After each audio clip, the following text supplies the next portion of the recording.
Eh bien mesdames et messieurs les Maliens, abonnez-vous pour ne manquer aucune de nos informations sur cette chaîne. Au Mali, un commandant appelle tous les Touaregs à se battre contre le groupe État islamique. Le général El Hadjagé Gamou est l'un des leaders d'un mouvement armé pro-gouvernemental, le groupe d'autodéfense Touareg IMG Ahmad et allié, Gassia. Un commandant de renom de l'armée malienne combattant les djihadistes au Mali a appelé les jeunes Touaregs dans le pays et à l'extérieur à se battre contre l'expansion du groupe État islamique dans le nord, dans un message audio circulant sur WhatsApp. Le général Touareg El Hadjagé Gamou, figure majeure du conflit malien engagé dans les combats contre l'organisation État islamique au Grand Sahara, EIGS, affilié à l'EI, donne 10 jours à tous les jeunes Touaregs d'Algérie, Libye et d'ailleurs pour rejoindre les environs de Gao, plus grande ville du nord du Mali en proie aux violences du groupe djihadiste, dans un message en langue tamashek authentifié par l'AFP. El Hadjagé Gamou est l'un des leaders d'un groupe armé pro-gouvernement, le groupe d'autodéfense Touareg IMG Ahmad et allié, Gassia, tout en restant officiellement général de l'armée nationale.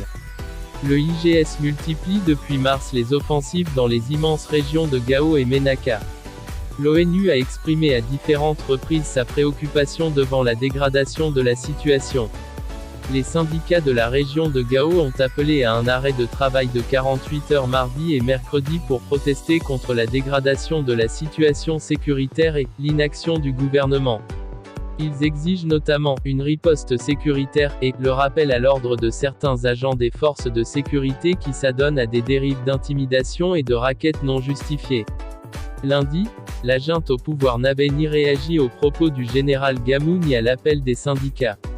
Près de Gao, l'État a une très faible présence et les populations, principalement des nomades vivant dans des campements éparpillés dans le désert, sont prises entre deux feux, victimes de massacres et de représailles parce que soupçonnées de pactiser avec l'ennemi, ou privées de moyens de subsistance.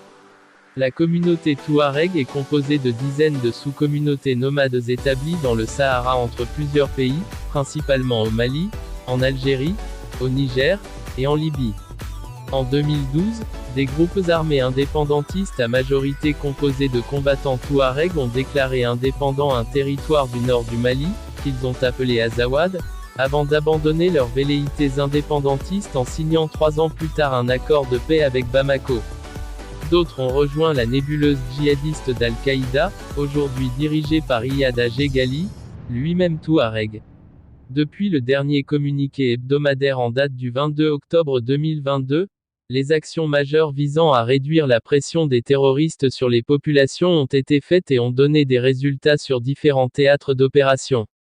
Du 13 au 28 octobre 2022, des opérations d'opportunité aéroterrestre ont été menées par les FAMA contre une base des combattants terroristes de la Katiba Massina dans le secteur de Ndila, situé à 21 km au nord-est de Nyono. Le bilan fait état de 13 terroristes neutralisés, 1 heure, 0,2 PKM, 0,1 mortier, 0,1 roquette, 0,5 motos et une quantité importante de carburant récupéré. Dans leur lancée contre les terroristes, les FAMA ont mené, le 23 octobre 2022, une reconnaissance offensive dans le secteur de Serma, région de Douentza avec un bilan de 0,6 terroristes neutralisés, 0,2 AK-47, 0,1 canon de rechange PKM, 0,1 obus, 0,4 chargeurs d'AK-47, des munitions et de nombreux autres matériels récupérés.